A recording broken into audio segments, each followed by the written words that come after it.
क्या हो जब तुम्हारा पुनर्जन्म सोल लैंड के blue lightning tyrant dragon sect में हो और बचपन में तुम्हारे माता पिता को तांग सान का बाप तांग हाउ तुम्हारी आंखों के सामने मार दे और तुम बदला लेने के लिए स्पिरिट हॉल से जुड़ जाओ और सोने पर सुहागा देखो। उसी वक्त तुम्हारी डबल ड्रैगन सोल अवेकन हो जाए, तुम्हारा शुरुआती लेवल भी 20 हो और तुम्हें ड्रैगन गोड का नेक्स्ट वारिस चुन लिया जाए और तुम्हारी शादी तुमसे 10 साल बड़ी चियान रेंचुए से कर दी जाए।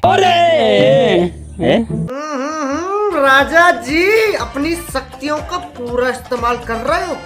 कहानी शुरू होती है। भाई साहब, अगर आप सोच रहे हो कि सोल लैंड में पुनर्जन्म लेते ही मुझे एकदम pure blue lightning tyrant dragon वाली शाही खानदानी ताकत मिल गई होगी तो जरा रुक जाओ, किस्मत का खेल देखो। मुझे अपना नाम पता सब बदलकर अपने पेरेंट्स के साथ एकदम छिप छिप कर कंगाली में जिंदगी काटनी पड़ रही थी। इस सब की वजह थी 7 साल पहले की एक खौफनाक रात। मेरे पेरेंट्स बाहर ट्रेनिंग के लिए गए थे, जहां उन्होंने गलती से तांग हाओ और तांग शियाओ की पर्सनल बातें सुन ली। उन्हें पता चल गया कि अयिन कोई इंसान नहीं बल्कि एक लाख साल पुराना सोल बीस्ट है। जैसे ही उन दोनों भाइयों को भनक लगी कि मेरे पेरेंट्स ने सब सुन लिया है, भले ही मेरे पेरेंट्स ने कसम खाई कि वो मुंह नहीं खोलेंगे, पर उन जालिमों ने गवाह मिटाने के लिए उनका पीछा शुरू कर दिया। मेरे पेरेंट्स जान बचाकर भागते हुए सीधे अपने ब्लू लाइटनिंग ड्रैगन क्लैन पहुंचे। उन्होंने सोचा कि अपना खुद का कबीला है, वो उन्हें बचा लेगा, लेकिन कबीले के बड़े बुजुर्गों की कायरता तो देखो। वो पूरे कॉन्टिनेंट में तहलका मचाने वाले हाउतियन जुड़वां स्टार्स से पंगा नहीं लेना चाहते थे। उन्होंने बेरहमी से मेरे पेरेंट्स को धक्के मारकर क्लैन से बाहर निकाल दिया। बेचारे पेरेंट्स फिर से भागने पर मजबूर हो गए। वो भागते भागते बिल्कुल नॉर्थ बॉर्डर के सुदूर इलाके में आ गए। तब जाकर कहीं उन हत्यारों से पीछा छूटा और वहीं मेरा जन्म हुआ। उन्होंने मेरा सरनेम बदलकर नियन रख दिया। इसके पीछे 2 वजहें थीं। पहली, कबीले के उस धोखे के लिए उनके दिल में नफरत कूट कूट कर भरी थी, और दूसरी, अपनी पहचान छुपाना। वो बचपन से मुझे एक ही बात रटाते रहे कि कभी अपना सोल स्पिरिट जागृत मत करना, ताकि हमारी पहचान दुनिया के सामने कभी ना आए। लेकिन होनी को कौन टाल सकता था। तांग हाओ का एक सोल बीस्ट से प्यार करने का किस्सा चारों तरफ फैल गया। सुप्रीम पॉन्टिफ कियान शुंजी ने अपनी पूरी फौज के साथ तांग हाओ और अयिन को घेर लिया। अयिन ने खुद को दांव पर लगा दिया और इस पूरी बर्बादी का गुस्सा उस पागल तांग हाओ ने मेरे बेकसूर पेरेंट्स पर निकाल दिया। इतने सालों से वो पागलों की तरह हमें ढूंढ रहा था और आज उसने आखिरकार मेरे पेरेंट्स को खोज निकाला। उसने उन्हें अधमरा होने तक पीटा और छोड़कर चला गया। मुझे उन्होंने बेसमेंट में छिपा दिया था, इसलिए मैं बच गया, वरना आज मैं भी तांग हाओ की कुल्हाड़ी का शिकार हो चुका होता। इस वक्त मैं अपने पेरेंट्स की कब्र के सामने घुटनों के बल बैठा था। आंखों में आंसू थे, लेकिन इरादे फौलाद जैसे। मैंने अपना सिर जमीन पर टिकाया और कहा, मम्मी पापा, जो वादा मैंने आपसे किया था आज आपका बेटा उसे तोड़ रहा है। माता पिता की हत्या का बदला सबसे बड़ा होता है। मैं कसम खाता हूँ इस खून का एक कतरा वसूल करूंगा। मैंने अपनी मुट्ठियां भींच लीं और पूरी ताकत से चिल्लाया, तांग हाओ, इस दर्द का 100 गुना बदला चुकाना पड़ेगा। जैसे ही ये शब्द मेरे मुंह से निकले, ठीक उसी पल आसमान से एक दैवीय रोशनी नीचे आई। वो दैवीय अंश बिना कोई आवाज किए सीधे मेरे दिमाग में समा गया। मुझे उस वक्त कुछ महसूस नहीं हुआ और मैं आगे की प्लानिंग करने लगा। मैंने सोच लिया था कि मेरे पास कोई रेडीमेड सिस्टम जैसी फालतू चीज तो आने से रही। इस दुनिया में आए मुझे कई साल हो गए थे। अगर कोई सिस्टम मिलना होता तो अब तक मिल चुका होता। लेकिन भाई, सिस्टम नहीं है तो इसका मतलब ये बिल्कुल नहीं कि मैं तांग हाओ से बदला नहीं ले सकता। कहते हैं ना, जहां चाह वहां राह। अगर ठान लो तो रास्ता खुद ब खुद बन जाता है। मुझे इस दुनिया की पूरी कहानी रटी हुई थी, तो क्या मैं तांग हाओ जैसे गिरे हुए इंसान को नहीं संभाल सकता? तांग हाओ आज जो भी है वो अपने उसी पाखंडी, दोगले और चोर बेटे तांग सान की बदौलत ही तो उछल रहा है ना। बस मुझे एक ही काम करना है, तांग सान को मिलने वाले सारे बड़े मौके और खजाने पहले ही लूट लेने हैं। उसे रास्ते से हटाना तो बस वक्त की बात है। अगर मैं टाइमलाइन का हिसाब लगाऊं तो मैं तांग सान से उम्र में 1 साल छोटा हूं। तांग सान को नॉटिंग एकेडमी ज्वाइन किए अभी सिर्फ 1 साल हुआ है और ग्रैंड मास्टर को अपना गुरु बनाए भी 1 ही साल बीता है। कुछ भी कहो, उसे सनसेट फॉरेस्ट के खजाने तक पहुंचने में अभी कम से कम 6 साल का वक्त लगेगा। इन 6 सालों में उसके सारे मौके छीनने के लिए मेरे पास भरपूर टाइम है।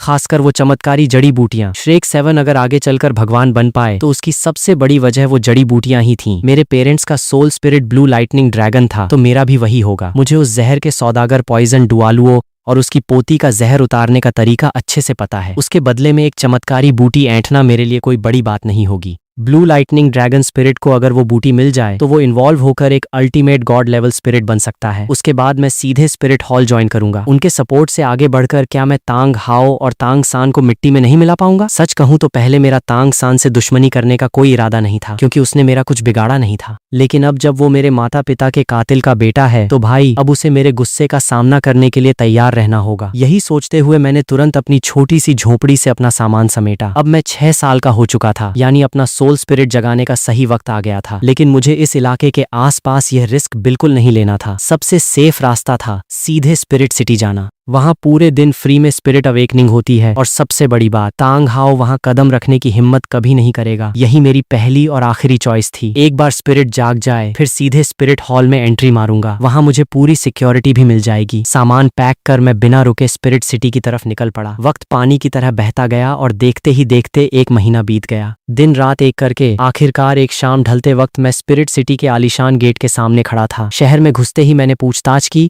और सीधे अवेकनिंग हॉल के सामने पहुंच गया। अब जो भी था, जीत या हार, आर या पार, सब यही होना था। मेरे कपड़े फटे हुए थे, चेहरे पर थकान साफ दिख रही थी, लेकिन आंखों की चमक और जिद वैसी ही थी। रास्ते में डाकुओं ने मुझे लूट लिया था, मेरी कीमती चीजें छीन ली थीं।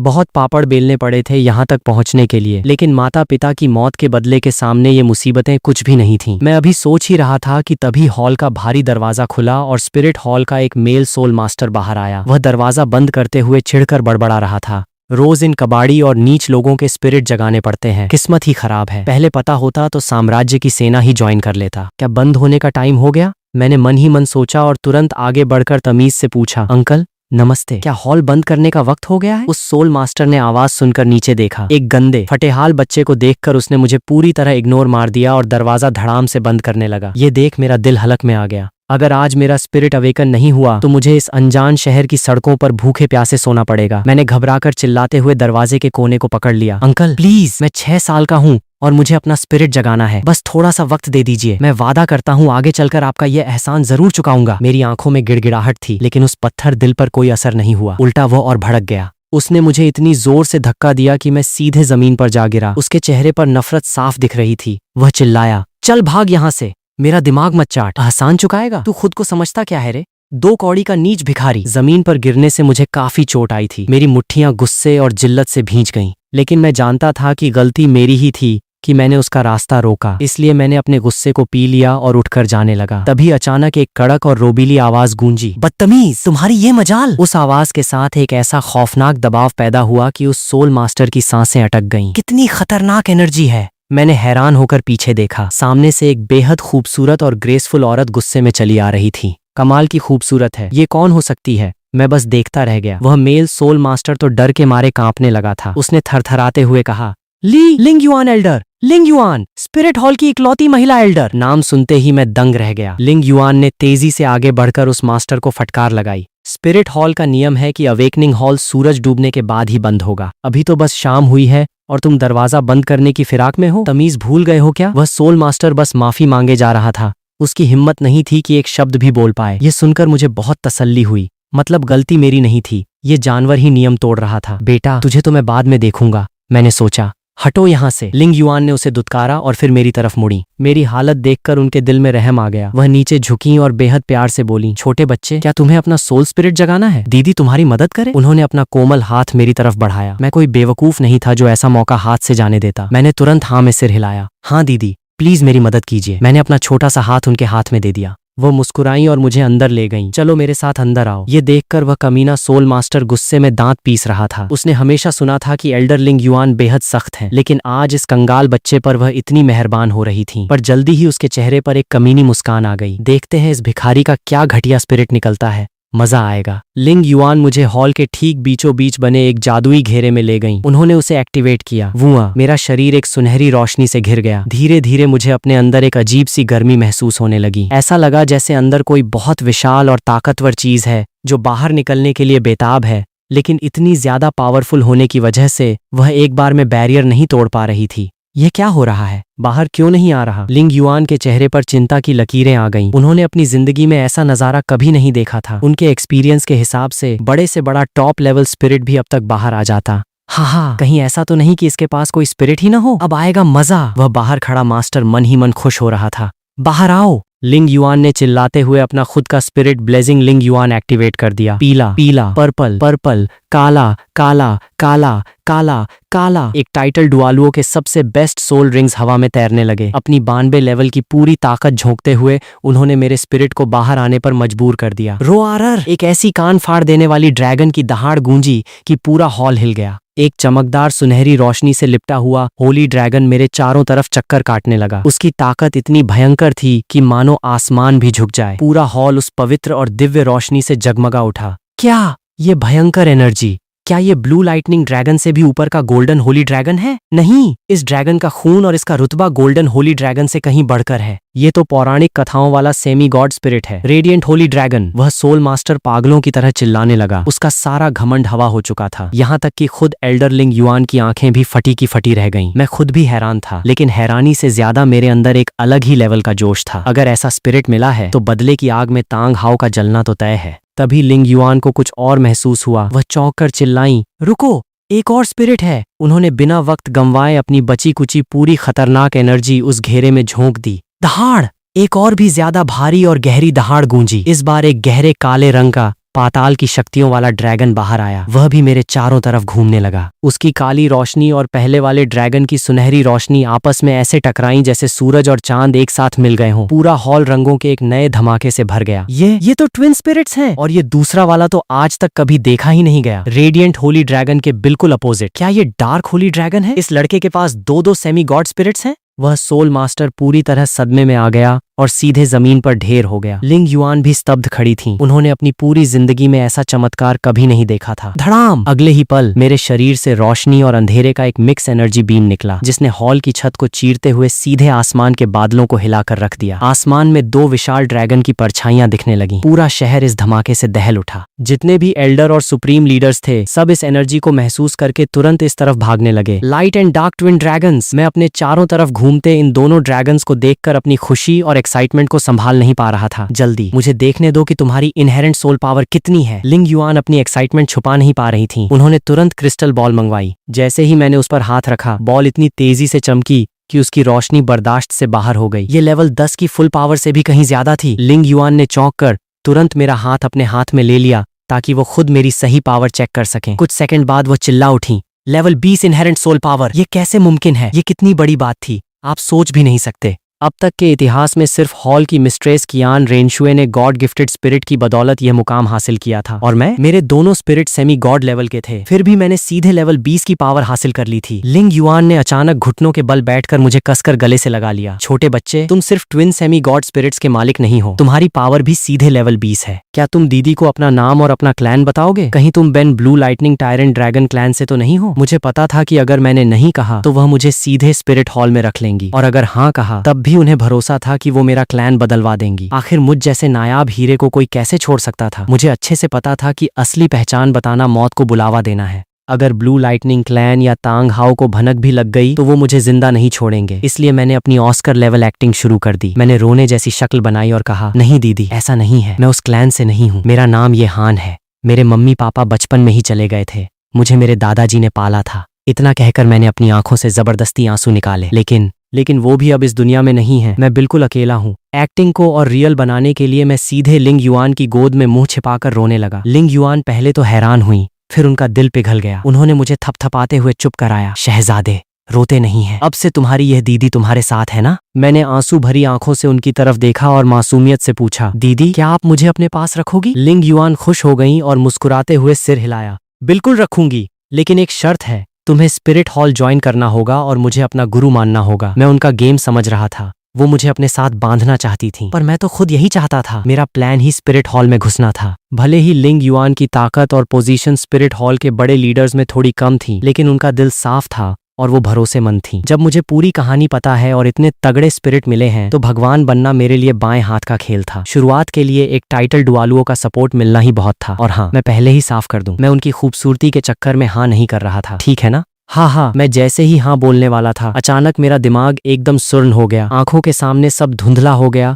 और मेरी कॉन्शियसनेस को कोई जादुई ताकत कहीं खींच कर ले गई। अगले ही पल मैं एक बहुत बड़े अनंत अंधेरे स्पेस में खड़ा था। ये कौन सी जगह है? मैं अचानक यहाँ कैसे आ गया? मुझे पूरी कहानी रटी हुई थी, फिर भी इस ट्विस्ट से मैं चकरा गया। तभी पीछे से एक भारी गूंजती हुई आवाज आई, घबराओ मत, ये तुम्हारा ही स्पिरिचुअल सी है। कौन है वहां? मैं झटके से पलटा और जो देखा उससे मेरे होश उड़ गए। सामने एक मीलों लंबा विशालकाय ड्रैगन खड़ा था, जिससे इतनी भयानक एनर्जी निकल रही थी कि सांस लेना मुश्किल था। उसकी सोने जैसी बड़ी बड़ी आंखें मुझे ही घूर रही थीं। तुम कौन हो और मेरे दिमाग के अंदर क्या कर रहे हो? मैंने घबराते हुए पूछा। ओरिजिनल स्टोरी में ऐसा कोई कैरेक्टर तो नहीं था। उस विशाल ड्रैगन ने अपना मुंह खोला और धीरे से बोला, मैं गॉड रेल्म का कभी सबसे शक्तिशाली भगवान हुआ करता था, ड्रैगन गॉड। ये सुनकर मैं हक्का बक्का रह गया। Dragon God? वह तो सालों पहले 2 हिस्सों में बंट चुका था ना। शायद ड्रैगन गॉड मेरा कंफ्यूजन समझ गया। वह आगे बोला, लड़के, मुझे पता है तुम्हारे पेट में खलबली मची है, पर पहले मेरी बात शांति से सुनो। इसके बाद उसने मुझे पूरी कहानी समझाई। मैंने ध्यान से सुना और तब जाकर मुझे सारा माजरा समझ आया। असल में यह ड्रैगन गॉड का वह हिस्सा था जो उसकी बुद्धि से अलग हुआ था। इतने सालों से वह गॉड रेल्म में छिपकर अपने दूसरे हिस्सों गोल्डन ड्रैगन किंग और सिल्वर ड्रैगन किंग के साथ दोबारा जुड़ने का मौका ढूंढ रहा था, पर उसे कामयाबी नहीं मिली।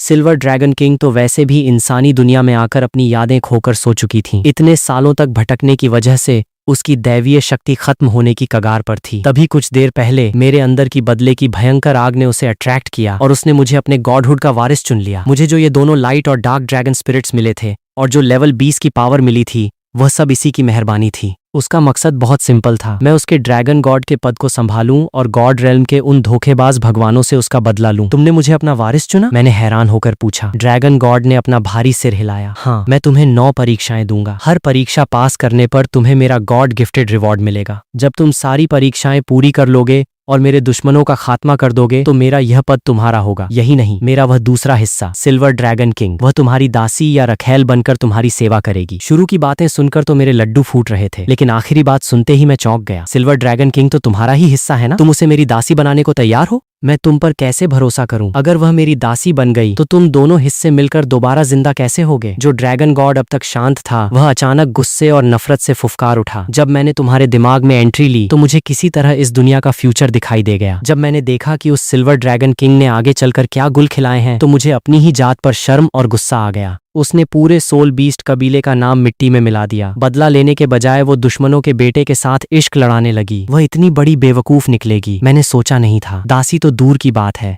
अगर तुम उसे अपना पालतू जानवर भी बना लो तो मुझे कोई ऐतराज नहीं होगा। रही बात दोबारा जिंदा होने की, मेरी पत्नी और बच्चे सब मारे जा चुके हैं। इस दुनिया से मेरा मोह भंग हो चुका है। मेरी आखिरी ख्वाहिश बस उन देवताओं से बदला लेना है। क्या तुम तैयार हो? उसकी बात सुनकर मुझे लगा कि हाँ, बंदा सही कह रहा है। ओरिजिनल स्टोरी में ग्यू युएना का कैरेक्टर सच में थोड़ा अजीब था। बड़ी बड़ी बातें करती थी कि सोल बीस्ट का राज वापस लाएगी और अंत में जाकर दुश्मन के लड़के के प्यार में पागल हो गई। बिल्कुल दीवानी। वैसे एक सेकंड, ड्रैगन गॉड ने फ्यूचर देखा, इसका मतलब उसने मेरे दिमाग से इस दुनिया की स्टोरी देख ली। चलो अच्छा है, उसे सिर्फ इसी दुनिया के बारे में पता चला, बाकी चीजों का नहीं। मैंने एक बड़ा चांस लेने का फैसला किया और सिर हिलाकर कहा, ठीक है, मुझे मंजूर है, लेकिन मेरी 3 शर्तें हैं। पहली, तुम बाहर की दुनिया में मेरी किसी भी प्राइवेसी में ताक झांक नहीं करोगे। दूसरी, जब मुझे सच में जरूरत होगी तुम्हें मेरी जान बचानी होगी। तीसरी, सिल्वर ड्रैगन किंग को दासी बनाने वाला रिवॉर्ड मुझे थोड़ा जल्दी चाहिए। भले ही ग्यू युएना थोड़ी दीवानी थी, पर अगर वो मेरे प्यार में दीवानी होने को तैयार थी तो मुझे क्या दिक्कत थी? हाँ, ड्रैगन गॉड ने बिना नखरे किए तुरंत हाँ कर दी। पहली शर्त की चिंता मत करो, मैं बाहर की कोई चीज देख या सुन नहीं सकता।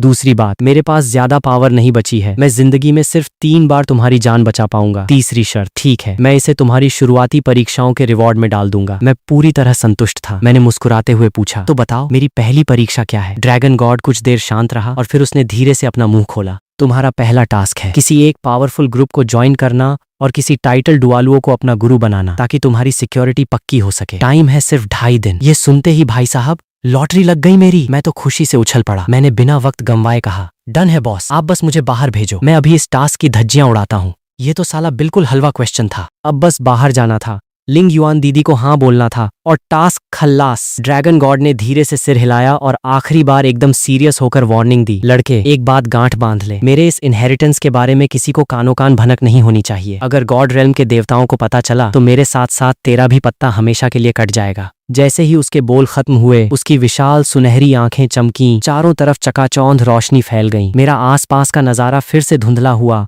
और मैं वापस अपनी बॉडी में आ गया। छोटा हान, तुम दीदी को कोई जवाब क्यों नहीं दे रहे? क्या तुम्हें मेरे साथ नहीं रहना? बाहर आते ही मैंने देखा कि लिंग युआन दीदी का चेहरा उतरा हुआ था और वो काफी फिक्रमंद लग रही थी। अरे नहीं नहीं दीदी, ऐसा बिल्कुल नहीं है। मुझे समझ आ गया कि वह गलत समझ बैठी थी। मैं तुरंत हाँ बोलने ही वाला था कि तभी अचानक दरवाजे से एक कड़क और रोबीली आवाज गूंजी, लिंग युआन, यहाँ क्या तमाशा चल रहा है? हम दोनों चौंक गए और दरवाजे की तरफ देखा। वहां सोने के आर्मर में एक लंबा चौड़ा रौबदार बंदा तेजी से अंदर आ रहा था। उसके पीछे 10 और लोग थे और भाई साहब हर एक की एनर्जी इतनी कड़क थी कि हवा कांप जाए। ये कोई और नहीं बल्कि स्पिरिट हॉल के चीफ प्रिएस्ट कियान दाओलियू और उनकी पूरी पुजारियों और एल्डर्स की पलटन थी। जाहिर है लिंग युआन ने उन्हें देखते ही तुरंत झुककर अदब से सलाम ठोका। प्रणाम चीफ प्रिएस्ट, प्रणाम बाकी सभी एल्डर साहिबान। कियान दाओलियू ने सिर हिलाया और पूरे हॉल का मुआयना किया। पहले उनकी नजर मुझ पर टिकी, फिर वह लिंग युआन की तरफ मुड़े। लिंग युआन, अभी बाहर जो आसमान हिला देने वाला धमाका हुआ था, क्या वो इस बच्चे की वजह से था? मुझे एक एक डिटेल जाननी है। बाकी एल्डर्स के चेहरों पर भी बेचैनी साफ दिख रही थी। लिंग युआन ने एक नजर मुझ पर डाली और शुरू से लेकर अब तक जो भी कांड हुआ था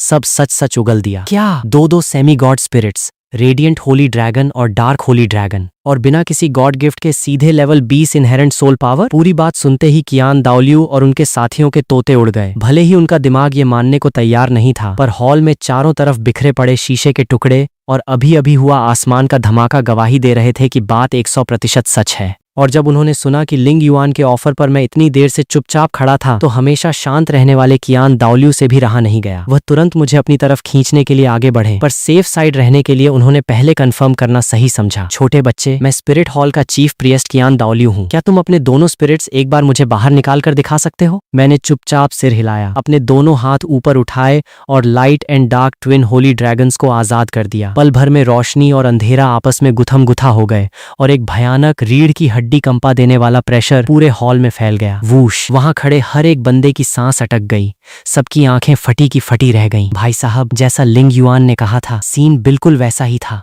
इस लड़के में तो सीधा गॉड लेवल बनने का पोटेंशियल था। जब पक्का भरोसा हो गया तो कियान दाओलियू मुझे हाथ से कैसे जाने देते? वो तुरंत एक्साइटेड होकर बोले, तुम्हारा नाम ये हान है ना? तो आज से मैं तुम्हें छोटा हान कहूंगा। छोटा हान, तुम जानते ही होगे कि हमारा स्पिरिट हॉल इस पूरे कॉन्टिनेंट में क्या हैसियत रखता है। अगर तुम हमारे साथ जुड़ते हो तो मैं इसी वक्त तुम्हें स्पिरिट हॉल का होली सन घोषित करता हूँ। हमारी पूरी ऑर्गेनाइजेशन तुम्हें पाल पोस कर बड़ा करेगी और तुम्हें भगवान बनने के रास्ते पर ले जाएगी। ये सुनते ही वहां खड़े किसी भी एल्डर ने एक लफ्ज भी खिलाफ नहीं बोला। मैं तो पहले ही हाँ बोलने वाला था और अब तो सीधे होली सन की गद्दी मिल रही थी। मैंने अपने ड्रैगन्स को वापस अंदर लिया और सिर झुकाकर कहा, मुझे मंजूर है, मैं स्पिरिट हॉल ज्वाइन करने और होली सन बनने के लिए तैयार हूँ। अभी कियान दाओलियू और बाकी लोग खुशी मना भी नहीं पाए थे कि तभी बाहर से एक बेहद कड़क और तीखी औरत की आवाज हॉल में गूंजी, चीफ प्रिएस्ट, भले ही आप सबसे बड़े पद पर हैं, लेकिन होली सन जैसी बड़ी गद्दी सौंपने से पहले हमारे नियमों के मुताबिक क्या आपको इस जमाने की करंट सुप्रीम पॉन्टिफ यानी मुझसे इजाजत नहीं लेनी चाहिए थी?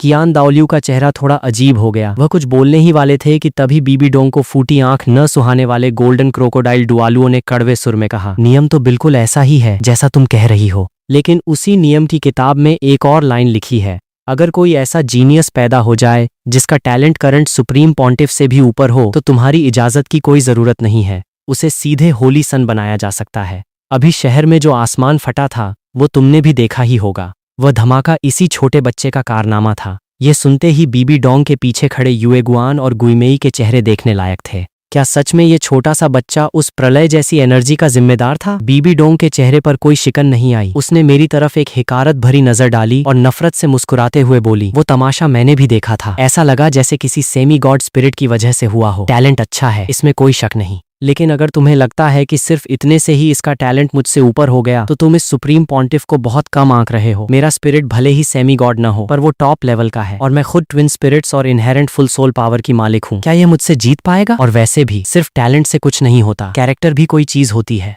होली सन के लिए मेरी नजर में पहले से ही एक नाम है, एलीट एकेडमी की हुलियना। नाना के पास टॉप क्लास बीस्ट स्पिरिट है, 9.5 लेवल की इनहेरेंट पावर थी और वह इस लड़के से सिर्फ 6 साल बड़ी है, पर अभी से 29 लेवल पर पहुंच चुकी है। उसका फ्यूचर ब्राइट है। उसके बगल में खड़े युएगुआन और गुइमेई ने तुरंत हाँ में हाँ मिलाई। सुप्रीम पॉन्टिफ इस पूरे कॉन्टिनेंट की इकलौती ट्विन स्पिरिट्स वाली और सबसे कम उम्र में टाइटल डुआलुओ बनने का रिकॉर्ड तोड़ने वाली हस्ती थी। इस लड़के का स्पिरिट सेमी गॉड है तो क्या हुआ? क्या इसके पास ट्विन स्पिरिट्स हैं? क्या इसके पास इनहेरेंट फुल सोल पावर है? और वैसे भी एकेडमी की हुलियना का कैरेक्टर और टैलेंट दोनों ही सुप्रीम पॉन्टिफ के हिसाब से बिल्कुल परफेक्ट थे। हा हा हा, क्या मजाक है, सच में बहुत बड़ा जोक है। बीबी डोंग की ये घमंड भरी बातें सुनकर गोल्डन क्रोकोडाइल डुआलुओ जोर जोर से हंसने लगा। वहां खड़े कियान दाओलियू और बाकी पुजारियों की भी हंसी छूटने ही वाली थी। वहीं दूसरी तरफ बीबी डोंग के चमचे एल्डर्स शर्म के मारे पानी पानी हो रहे थे। मुझे भी मन ही मन बड़ी हंसी आ रही थी और मैं तो बस यह सोचकर मजे ले रहा था कि जब इस औरत को मेरा असली टैलेंट पता चलेगा तो इसके चेहरे का रंग कैसा उड़ेगा। बदतमीज! बीबी डोंग को लगा कि उसकी पावर को सरेआम चैलेंज किया जा रहा है। उसने गुस्से में आकर अपना भारी राजदंड पूरी ताकत से जमीन पर पटका खट और अपनी भयंकर एनर्जी का पूरा प्रेशर गोल्डन क्रोकोडाइल डुआलुओ की तरफ मोड़ दिया।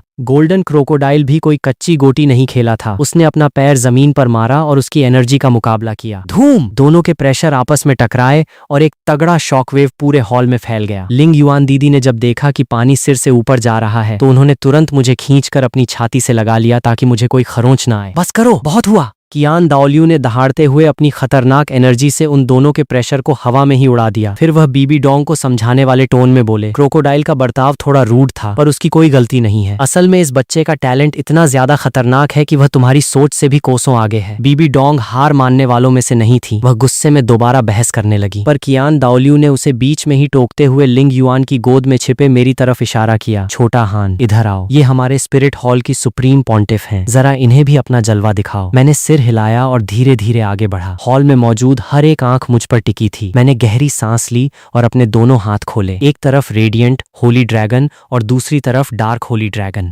दोनों स्पिरिट्स एक साथ बाहर आ गए और उनकी अलग अलग एनर्जी ने पूरे हॉल को अपनी चपेट में ले लिया।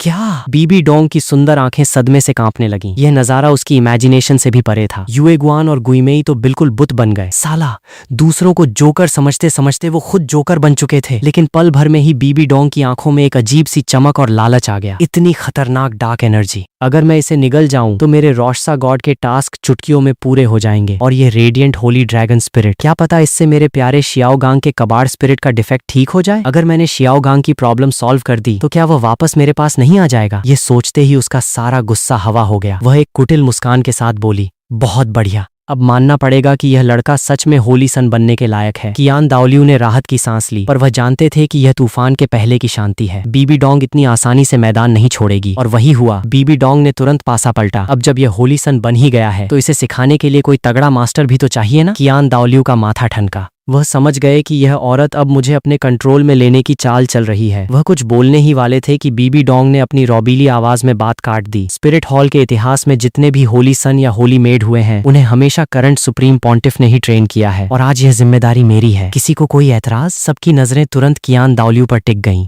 उनका चेहरा उतर गया। वह बीबी डोंग की चाल को अच्छे से भांप रहे थे। अगर मैं उस डायन के हाथ लग गया तो मेरा बचना नामुमकिन था। उन्होंने तुरंत कहा, तुम सुप्रीम पॉन्टिफ हो, दिन भर सरकारी कामों में बिजी रहती हो, ऊपर से तुम्हारी पहले से एक स्टूडेंट है। यह भारी काम तुम मुझ पर छोड़ दो। बीबी डोंग ने मजे लेते हुए अपने होंठ सिकोड़े। क्यों? मैं भी ट्विन स्पिरिट्स वाली हूँ और यह भी। इस पूरे कॉन्टिनेंट में मुझसे बेहतर इसे कौन समझ सकता है? यह सुनते ही कियान दाओलियू और बाकी सबके मुंह पर ताला लग गया। बात तो साली 100% सही थी। ट्विन स्पिरिट्स के मामले में बीबी डोंग से बेहतर गुरु कोई हो ही नहीं सकता था। हा, बीबी डोंग को लगा कि वह बाजी जीत गई है। उसने मेरी तरफ देखा और एक शातिर हंसी के साथ बोली, छोटे बच्चे, आज से तुम मेरे आखिरी और सबसे खास चेले हुए। चलो आगे आओ और अपने गुरु के पैर छुओ। ये सुनते ही मेरी तो सिट्टी पिट्टी गुम हो गई। भाई साहब, मुझे इस सन की बुढ़िया का चेला बिल्कुल नहीं बनना था, लेकिन सिचुएशन ऐसी थी कि मैं मना भी नहीं कर सकता था। बीबी डोंग वो साइको है कि जो चीज उसे नहीं मिलती वह उसे तबाह कर देती है। अगर मैंने आज मना किया तो कल सुबह का सूरज देखना नसीब नहीं होता। उम्मीद सिर्फ कियान दाओलियू से थी कि वह सीना तान कर मुझे अपना चेला बना ले, पर इस वक्त वह जिस तरह भीगी बिल्ली बने खड़े थे उनसे कोई उम्मीद रखना बेकार था। अपने सगे बेटे की मौत पर तो उसने कुछ किया नहीं, मेरे लिए क्या खाक लड़ेगा। मैंने भारी मन से आगे बढ़कर तमीज से हाथ जोड़े। चेला ये हान गुरु माता को प्रणाम करता है। बीबी डोंग के चेहरे पर जीत का घमंड साफ दिख रहा था।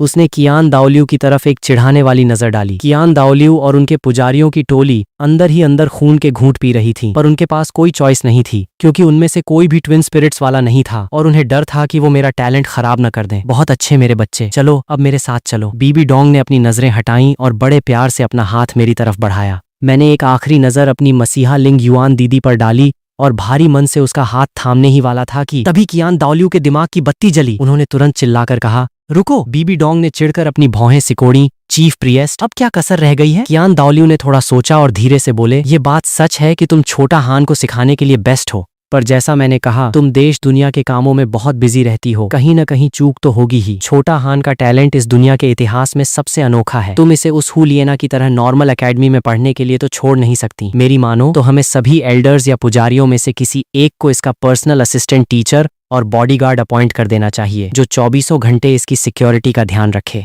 आखिर जब इसके होली सन बनने की खबर बाहर फैलेगी तो दुश्मन कबीले इसे जान से मारने की साजिश रचेंगे। 24 घंटे प्रोटेक्शन बहुत जरूरी है। ये सुनते ही बाकी पुजारियों ने तुरंत सुर में सुर मिलाया। हाँ, बात तो बिल्कुल पते की है। बीबी डोंग का चेहरा फिर से काला पड़ गया। बूढ़ा खूसट खुद नहीं रख पाया तो अब मेरे रास्ते में रोड़े अटका रहा है। वह समझ गई कि अगर मेरे साथ कोई परमानेंट बॉडीगार्ड लग गया तो वह मुझे पूरी तरह अपने कंट्रोल में नहीं ले पाएगी। लेकिन चूंकि बहुत से एल्डर्स उसके अपने वफादार थे, उसे भरोसा था कि मैं कियान दाओलियू के किसी बंदे को तो बिल्कुल नहीं चुनूंगा। थोड़ा नफा नुकसान सोचकर उसने एक जुआ खेलने का फैसला किया। चीफ प्रिएस्ट की बात में दम तो है, लेकिन यह पर्सनल टीचर कौन होगा, इसका फैसला यह बच्चा खुद करेगा। कियान दाओलियू ने पूरे कॉन्फिडेंस के साथ सिर हिलाया और सबकी तरफ देखकर कहा, चलो भाइयों, इस बच्चे को अपना अपना इंट्रोडक्शन दो। ये बोलते हुए उन्होंने चुपके से लिंग युआन की तरफ एक इशारा किया। लिंग युआन दीदी तुरंत गेम समझ गईं। वह सबसे पहले आगे आईं, अपना स्पिरिट शो किया और मुस्कुराते हुए बोली, तो शुरुआत मैं करती हूँ। मैं स्पिरिट हॉल की 5th एल्डर हूँ। एक 92 लेवल की टाइटल डुआलुओ। स्पिरिट है ब्लेजिंग लिंग युआन और टाइटल है लिंग युआन, छोटा हान। अगर तुम अपनी इस दीदी को चुनते हो तो मैं तुम्हें बहुत अच्छे से सिखाऊंगी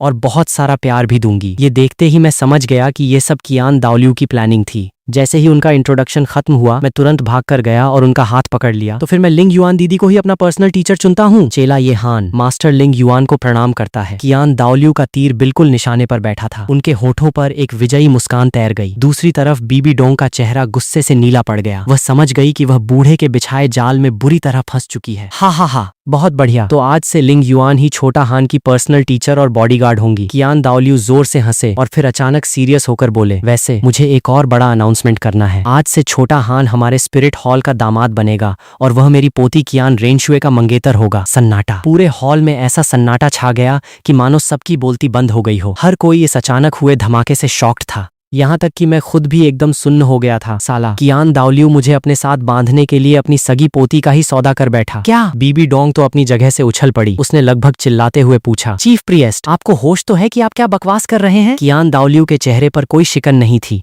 उनके इरादे पक्के थे। मुझे अच्छे से होश है और हमारे स्पिरिट हॉल की तरफ से इस रिश्ते को पक्का करने के लिए मैं इस बच्चे को एक 90,000 साल पुरानी लाइट एट्रीब्यूट वाली हेड सोल बोन गिफ्ट कर रहा हूँ। इतना कहकर उन्होंने अपने स्टोरेज टूल से एक चमकीला लकड़ी का डिब्बा निकाला। जैसे ही उसे खोला, उसके अंदर से सोने जैसी तेज रोशनी वाली हेड सोल बोन चमकने लगी। हड़कंप! हॉल में एक बार फिर से शोर मच गया। 90,000 साल पुरानी सोल बोन, ये वो चीज है जिसके लिए बड़े से बड़े टाइटल डुआलुओ भी किसी का खून कर दें, और वो भी सबसे कीमती हेड सोल बोन। ये तो किस्मत वालों को ही मिलती है और बुड्ढे ने इसे इतनी आसानी से थाली में सजाकर दे दिया था। इससे साफ था कि वो इस मामले को लेकर कितना सीरियस था। अगले ही पल कियान दाओलियू मेरे पास आए और वह डिब्बा मेरे हाथों में थमाते हुए मुस्कुराए। छोटा हान, यह एक 90,000 साल पुराने लाइट सब ड्रैगन की हेड सोल बोन है। ये तुम्हारी हुई, तो क्या तुम हमारे क्लैन के दामाद बनने और मेरी पोती के मंगेतर बनने के लिए तैयार हो? तभी उन्हें कुछ याद आया तो वह थोड़े झेंपते हुए बोले, वैसे वह उम्र में तुमसे करीब 10 साल बड़ी है, तुम्हें कोई ऐतराज तो नहीं होगा ना? मेरी तो आंखें फटी की फटी रह गईं। अंदर ही अंदर लड्डू फूट रहे थे। एक तो इतनी तगड़ी सोल बोन फ्री में मिल रही थी, ऊपर से कियान रेनशुए जैसी गॉडेस का हस्बैंड बनने का मौका। जो मना करे वो साला पैदाइशी बेवकूफ। और वैसे भी अगर कियान दाओलियू का हाथ मेरे सिर पर रहेगा तो तांग हाउ से बदला लेना और भी आसान हो जाएगा। मैंने तुरंत एकदम सीरियस और संस्कारी शक्ल बनाई और कहा, चीफ प्रिएस्ट, उम्र तो बस एक नंबर है, आप बिल्कुल फिक्र मत कीजिए। आपकी पोती की आगे की पूरी लाइफ की जिम्मेदारी अब से मेरी हुई। हा हा हा, बहुत शानदार। तो बात पक्की रही, आगे जब भी मौका मिलेगा मैं तुम्हें अपनी पोती से जरूर मिलवाऊंगा। कियान दाओलियू ने राहत की सांस ली और बीबी डोंग की तरफ एक चिढ़ाने वाली लुक दी। बीबी डोंग गुस्से में लाल पीली हो रही थी, पर उसके पास रोकने का कोई लीगल पॉइंट नहीं था। उसने नफरत से कियान दाओलियू को देखा और ठंडे लहजे में बोली, जब चीफ प्रिएस्ट ने ही फैसला कर लिया है तो मैं कुछ नहीं कहूंगी। एल्डर लिंग युआन, इसकी ठीक से देखभाल करना। कल सुबह मैं खुद टाइम निकालकर इसे इसके पहले सोल रिंग के लिए शिकार पर ले जाऊंगी। वहां से लौटने के बाद इसकी होली सन की बड़ी सेरेमनी धूमधाम से की जाएगी। इतना कहकर बीबी डोंग गुस्से में पैर पटकती हुई वहां से चली गई। पीछे छोड़ गई बस एक ठंडी और खतरनाक परछाई। अवेकनिंग हॉल से बाहर निकलते ही उसने गुइमेई की तरफ देखा और कड़क आवाज में ऑर्डर दिया, घोस्ट एल्डर, तुम्हें 3 दिन का टाइम देती हूँ। इस लड़के की कुंडली निकालो, मुझे इसकी पूरी हिस्ट्री चाहिए कि यह कहाँ से आया है। फिर उसने युएगुआन की तरफ रुख किया, क्रिसैंथेमम एल्डर, तुमने मुझे एक बार बताया था कि तुम्हें शिकार के दौरान एक रहस्यमयी प्यूरिफाइंग सोल बोन मिली थी, उसे तुरंत मेरे महल में पहुंचाओ। जब दोनों चले गए तो बीबी डोंग ने एक बार पीछे मुड़कर अवेकनिंग हॉल को देखा और नफरत से बुदबुदाई, कियान दाओलियू, खेल अभी शुरू हुआ है, धीरे धीरे खेलेंगे। इस दुनिया में ऐसी कोई चीज नहीं है जिसे बीबी डोंग चाहे और हासिल न कर सके। और जो चीज मुझे नहीं मिल सकती उसे मैं अपने हाथों से मिटा देती हूँ। हा हा हा हा। आखिरी लाइनों तक आते आते उसका खूबसूरत चेहरा इतना भयानक और साइको जैसा हो गया कि किसी की भी रूह कांप जाए। हॉल से बाहर आने के बाद लिंग युआन दीदी थोड़ी परेशान दिख रही थीं। उन्हें समझ नहीं आ रहा था कि मुझे कहाँ ठहराया जाए, क्योंकि अब वह मेरी परमानेंट टीचर और पर्सनल बॉडीगार्ड दोनों थीं। थोड़ा सोचने के बाद उन्होंने फैसला किया कि वह मुझे अपने खुद के घर ले जाएंगी। ये देखकर मैंने मासूमियत से ऊपर मुंह किया और पूछा, लिंग युआन दीदी, आप मुझे कहाँ ले जा रही हो? ये सुनकर दीदी ने एक प्यारी सी स्माइल दी। तुम्हें अपने घर ले जा रही हूँ। अब से तुम मेरे साथ ही रहोगे। आज रात आराम करो। कल सुबह सुप्रीम पॉन्टिफ तुम्हें सोल रिंग दिलाने के लिए ले जाएंगी। ये सुनकर तो मैं हक्का बक्का रह गया।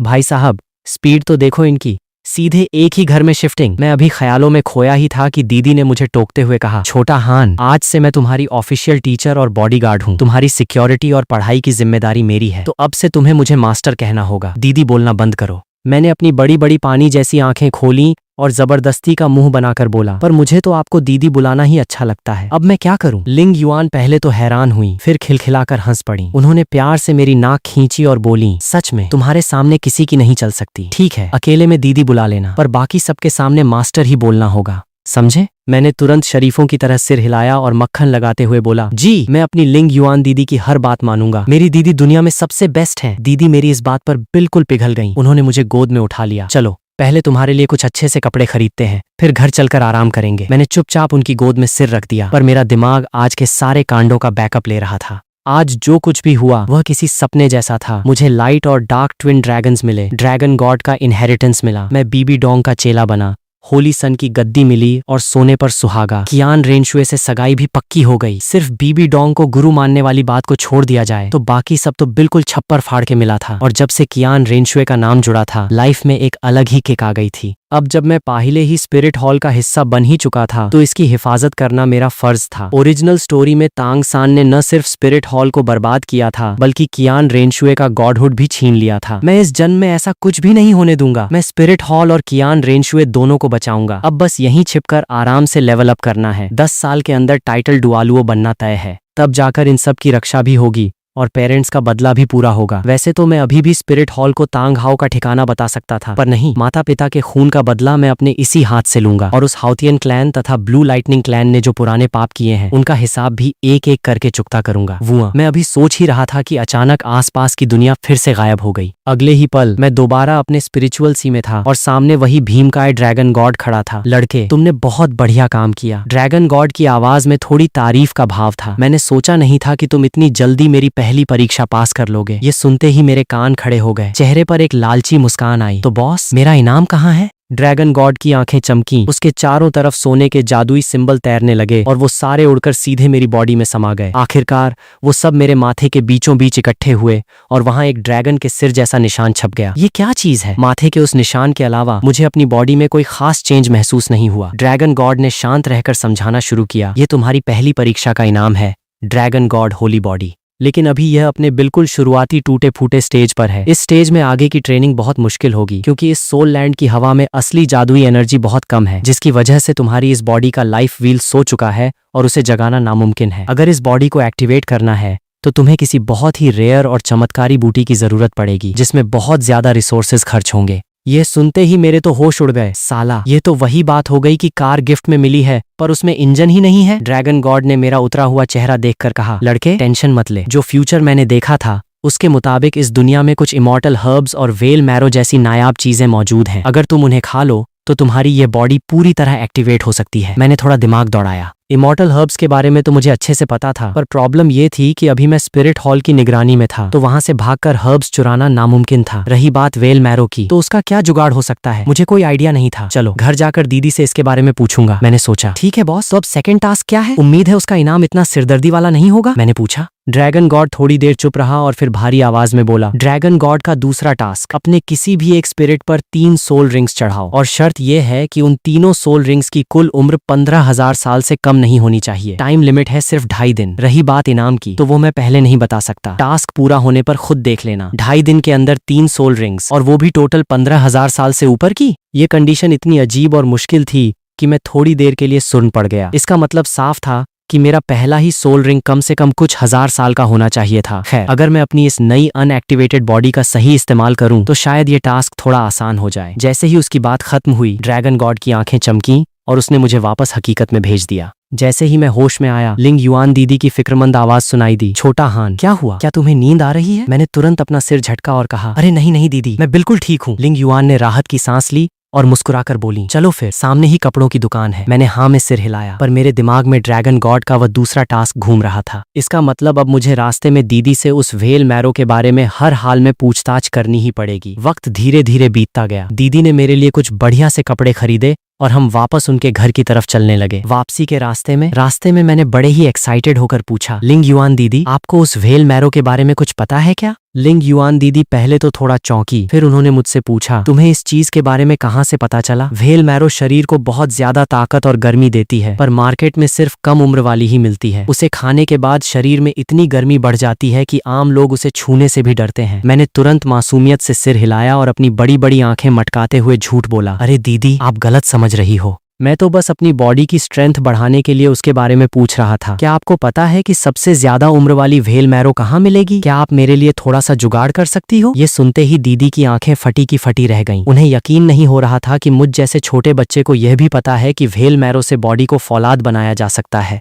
खैर, उन्होंने ज्यादा सवाल जवाब नहीं किए और हंसते हुए बोली, चलो, तुमने बिल्कुल सही बंदे से सवाल पूछा है। सालों पहले जब मैंने सी गॉड आइलैंड पर हमला किया था, तब मुझे वहां किस्मत से कुछ बहुत ही कीमती व्हेल मैरो मिल गई थी। मैंने उन्हें आज तक संभाल कर रखा है। घर चलते ही वह तुम्हारी हुई। समझो मेरी तरफ से तुम्हें गुरु दक्षिणा या पहला गिफ्ट मिल गया। मुझे ओरिजिनल स्टोरी का वह सीन याद आ गया जब स्पिरिट हॉल ने सी गॉड आइलैंड पर धावा बोला था। मैं खुशी से उछल पड़ा। ओहो वाओ, थैंक यू दीदी, पर वो कितनी पुरानी है? दीदी ने प्यार से मेरे गाल खींचे और मुस्कुराकर बोली, घर चलकर खुद देख लेना, बस इतना समझ लो कि उनकी उम्र बहुत ज्यादा है। मैं तो मन ही मन नाचने लगा था। जब एक टाइटल डुआलुओ कह रही है कि उम्र बहुत ज्यादा है, तो भाई साहब वह कम से कम कई हजार साल पुरानी तो होगी ही। सोचकर ही रोंगटे खड़े हो रहे थे। अरे बाप रे, कोई बचाओ, भागो यहाँ से। तभी अचानक सामने की सड़क पर जोर जोर से चीख पुकार मच गई। देखते ही देखते जो बाजार खचाखच भरा था, वहां भगदड़ मच गई। सामने एक आदमी हाथ में नंगी तलवार लिए पागलों की तरह चिल्ला रहा था, तुम सब ने मुझसे मेरा सब कुछ छीन लिया,